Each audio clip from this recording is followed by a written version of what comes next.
आपली संस्कृती, आपले संस्कार सदा राहू दे आपल्या सोबत।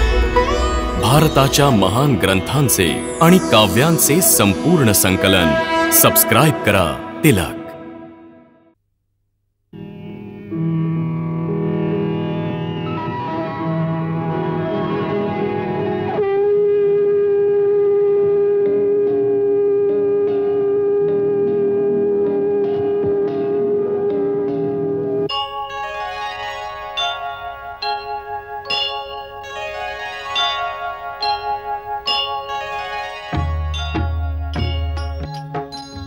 सीताराम चरित अति पावन, मधुर सरस अरु अति मन भावन।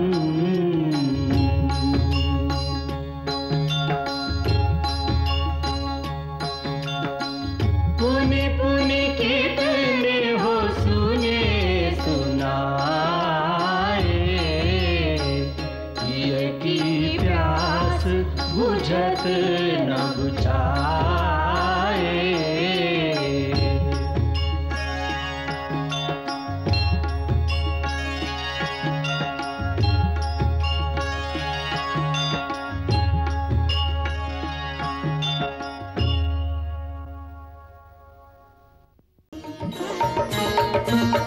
राम राज आयो सुखदाई, सुख समृद्धि श्री घर घर आई।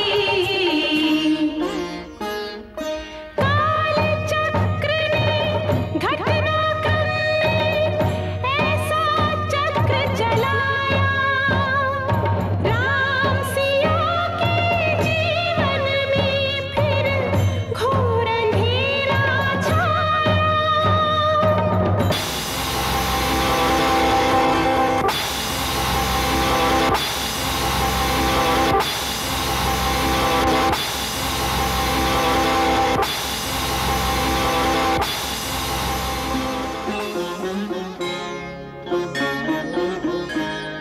अवध में ऐसा ऐसा एक दिन आया, निष्कलंक सीता पे प्रजा ने मिथ्या दोष लगाया। अवध में ऐसा ऐसा एक दिन आया, जल्दी सिया जब तोड़कर सबने हनाते मोह के, आषाढ़ हृदयों में न अंगारे जगे विद्रोह की। ममतामयी माओं के आंचल भी सिमट कर रह गए, गुरुदेव ज्ञान और नीति के सागर भी घट कर रह गए। ना रघुकुल नायक, कोई न सिया का हुआ सहायक। मानवता को खो बैठे जब सभ्य नगर के वासी, तब सीता को हुआ सहायक वन का एक सन्यासी।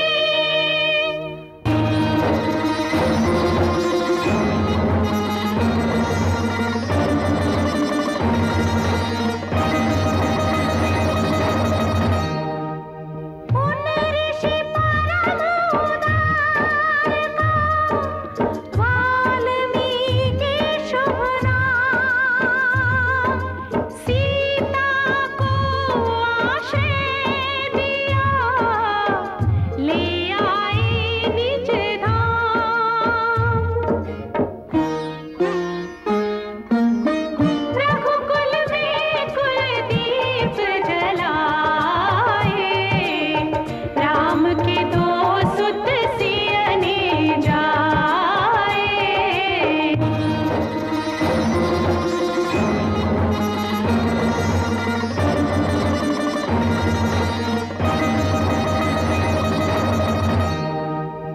श्रोतागण, जी एका राजाची कन्या आहे एका राजाची स्नुषा आहे आणि एका चक्रवर्ती राजाची पत्नी आहे. तीच महाराणी सीता वनवासाच्या दुःखात आपले दिवस कसे कंठत आहे. आपल्या कुळाचा गौरव आणि स्वाभिमानाचं रक्षण करता करता अगदी कुणाचीही मदत न घेता असं ती आपले काम स्वतःच करत आहे. स्वतः वनातून लाकडे तोडते, स्वतःच आपले धान्य कुटते, स्वतःच जात्यावर दळण दळते आणि आपल्या अपत्यांना स्वावलंबी बनण्याचं शिक्षण कशी देते याची आता करुण व्यथा ऐका.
आम्ही दोघं आपल्या पित्याच्या चरणांना प्रणाम करतो.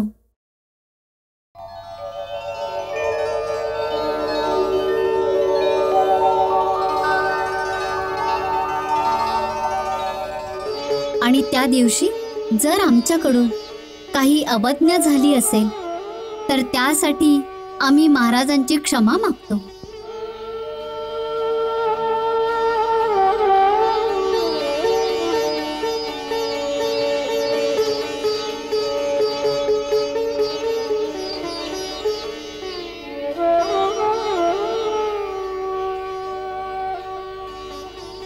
म्हणजे तुम्हाला हे म्हणायचं आहे तुम्ही दोघे आमचे पुत्र आहात? होय महाराज. याचं प्रमाण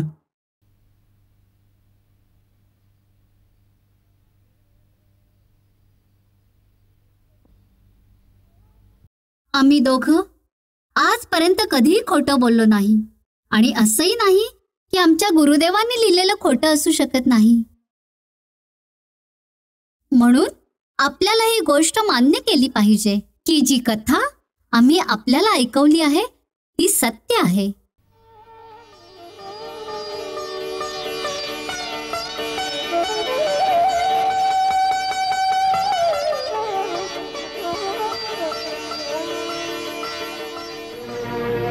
आम्ही तुमच्या या सत्याचा विरोध नाही करत आहोत, परंतु अयोध्येचे राजकुमार म्हणवण्यासाठी आणि एवढ्या मोठ्या जबाबदारीला स्वीकारण्यापूर्वी या सत्याला सिद्ध करावं लागेल. प्रजा ह्याचा पुरावा मागेल आणि तो पुरावा तुमच्या मातोश्री देऊ शकतील.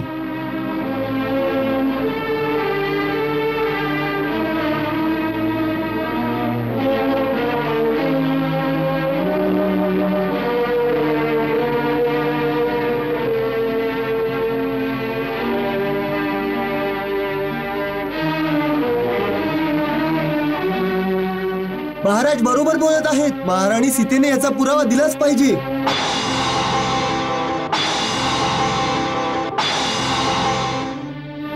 आता पुराव्याची काय आवश्यकता आहे? महर्षी वाल्मिकींसारख्या त्रिकालदर्शींनी जे लिहिलंय तोच पुरावा आहे.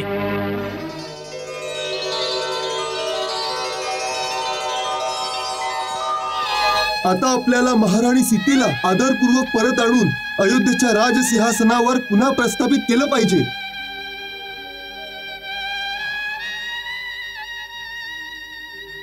आम्हाला तर माता सीतेंच्या चरणावर पडून त्यांची क्षमा मागितली पाहिजे. आताही त्यांना पुरावा मागणं हा अपराध आहे. अग्निपरीक्षेपेक्षाही मोठा पुरावा काय असू शकतो? आणि त्यांना तो पुरावा आधीच दिला आहे. पण ती अयोध्येवासींनी नाही पाहिली.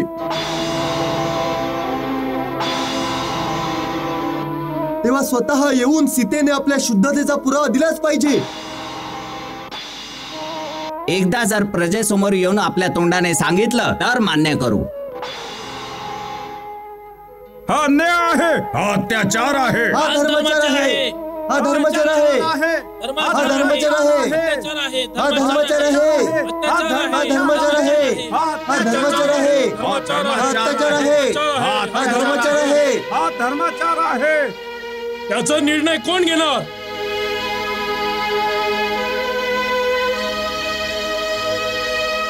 हो गुरुदेवांना विचारा. हो गुरुदेवांना विचारा.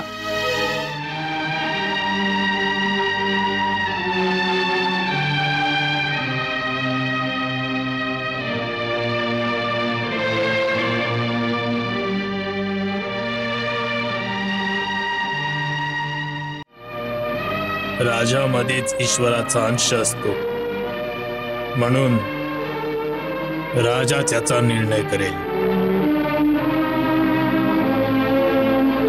त्यांचा निर्णय सर्वांनी स्वीकारला पाहिजे.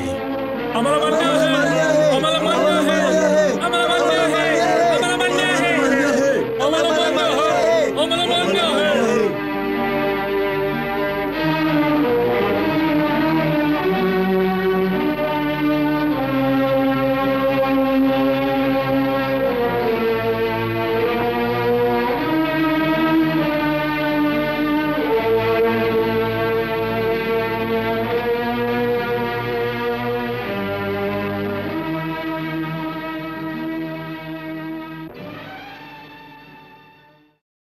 देवी सीतेचं चरित्र शुद्ध आहे.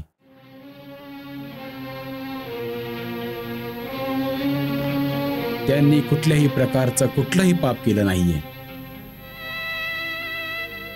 तरीही राजसिंहासनाची उच्च मर्यादा स्थापित करण्यासाठी हे उचित आहे की त्यांनी महर्षी वाल्मिकीच्या अनुमतीने उद्या या सभेमध्ये येऊन साऱ्या जनसमुदायाच्या समोर आपल्या शुद्धतेची शपथ घ्यावी. त्यामुळे हा लोकापवाद कायमचा समाप्त होईल आणि आम्ही राजसिंहासनावर त्यांना सन्मानपूर्वक बसवू शकू.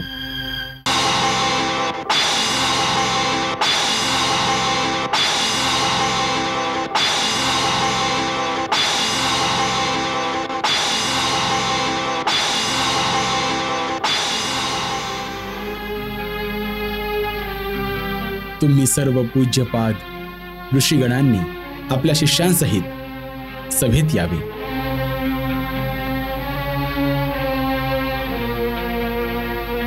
समस्त राजेंनीही उपस्थित राहावं. आणखीही ज्या कोणाला देवी सीतेची शपथ ऐकण्याची इच्छा असेल त्यांनीही या सभेत यावं. यामुळे सर्व लोक एकत्रित होऊन सीतेचे शपथ ग्रहण पाहतील.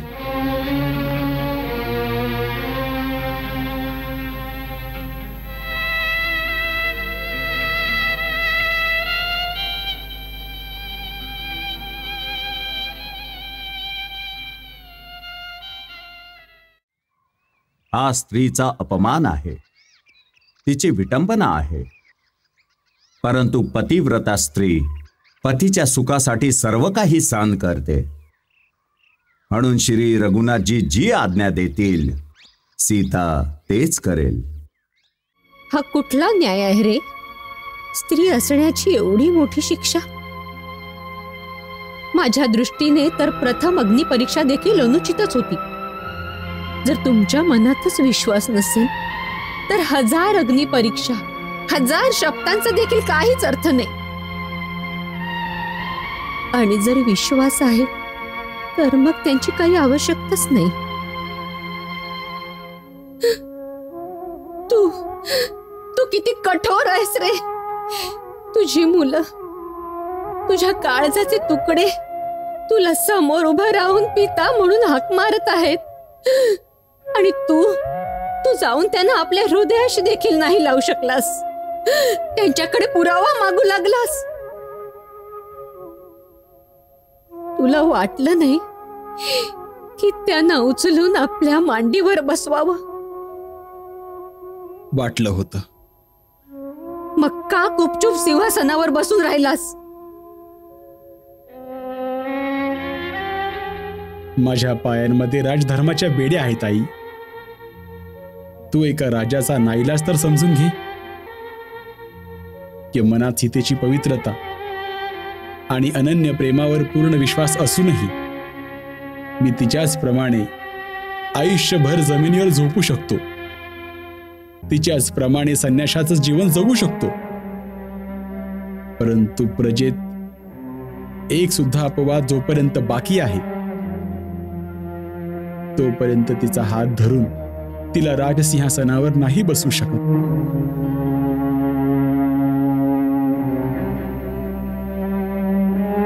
आज तू सभेत काही आवाज ऐकलेस. राज्यात असे अजूनही काही आवाज असतील. म्हणूनच मी असा निर्णय घेतला की जर सीतेने प्रजेसमोर सभेमध्ये आपल्या पवित्रतेची शपथ ग्रहण केली तर मग प्रजेमध्ये कुठलाच विरोधी आवाज नाही राहणार.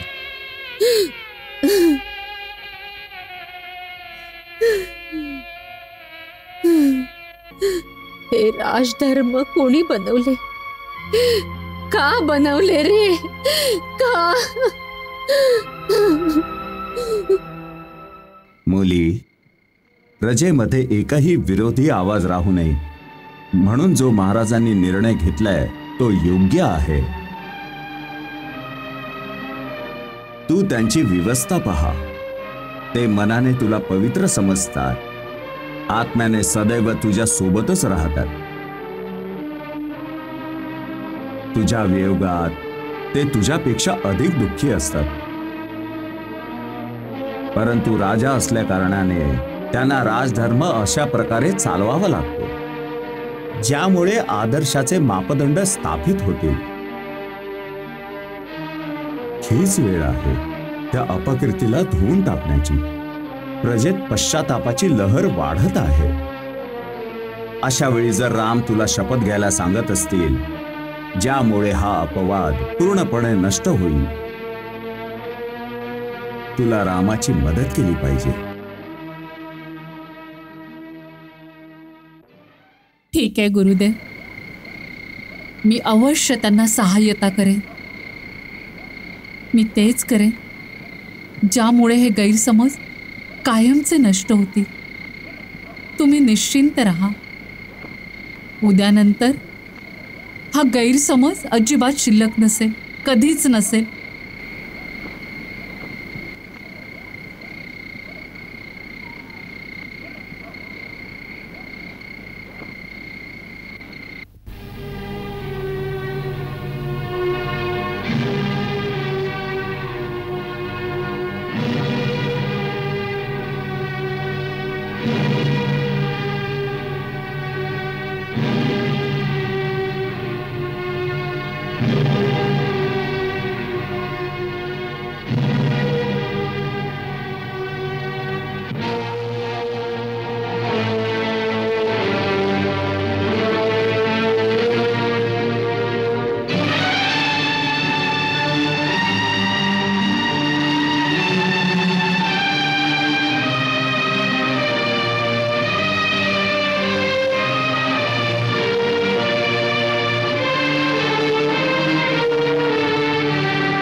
महाराज रामांच्या आज्ञेनुसार देवी सीता या राज्यसभेत उपस्थित आहे.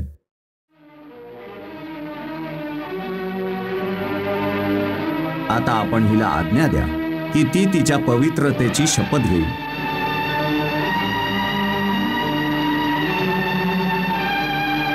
लोकापवादाने घाबरलेल्या तुम्हाला ती आपल्या शुद्धतेचा पुरावा नक्कीच देईल. परंतु याआधी समस्त सभासद, गुरुजन, माता आणि आकाशात स्थित देवता, आपण माझं बोलणं ऐका. मी प्रचेत्याचा 10वा पुत्र वाल्मिकी आहे. माझ्या तोंडून आजपर्यंत असत्य नाही निघाले आणि मी या सभेमध्ये प्रमाणपूर्वक सांगतो की हे दोघंही तुमचेच पुत्र आहेत.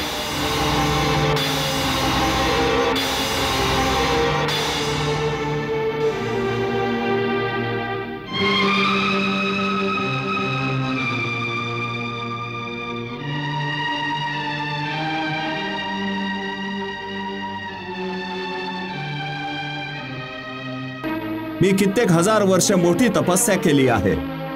जर मिथिलेश कुमारी सीतेमध्ये काही दोष असेल तर मला त्या तपस्येचं काहीही फळ न मिळो.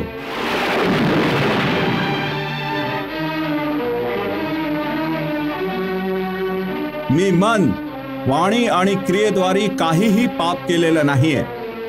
जर मिथिलेश कुमारी सीता निष्पाप असेल तर मला माझ्या त्या पुण्यकर्माचं फळ प्राप्त होईल, अन्यथा माझी सारी पुण्यकर्म निष्फळ होतील.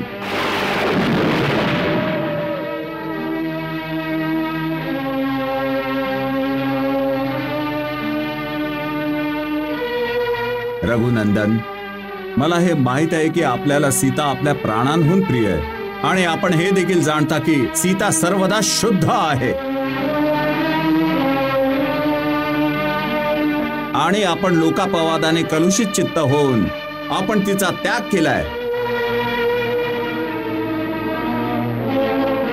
हे राघव, मी आपल्याला विश्वास देतो की मी माझी 5ही इंद्रिय आणि मन बुद्धीच्या द्वारे सीतेच्या शुद्धतेची निश्चित खात्री करूनच तिला माझं संरक्षण दिलं होतं.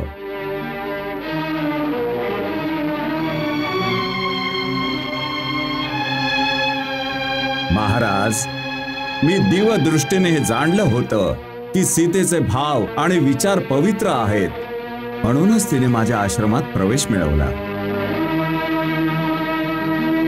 तिचं आचरण सर्वदा शुद्ध आहे, पाप तिला स्पर्शही नाही करू शकत आणि ती पतीलाच आपला देवता मानते.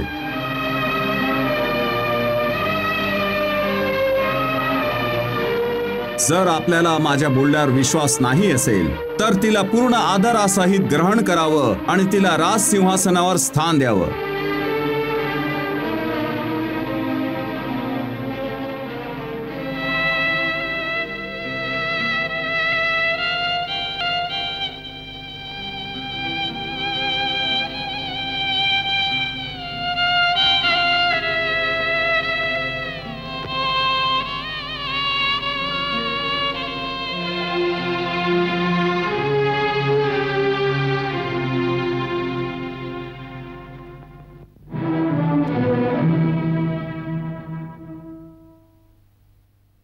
मंगल भवन अमंगल हारी, रहो सुदशरथ अजिर बिहारी.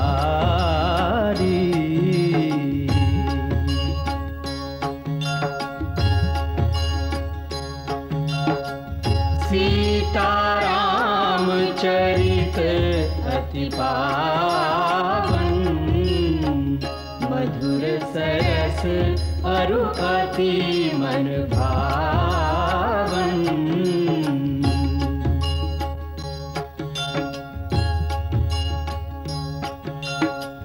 पुनि पुनि कितने हो सुने सुनाए,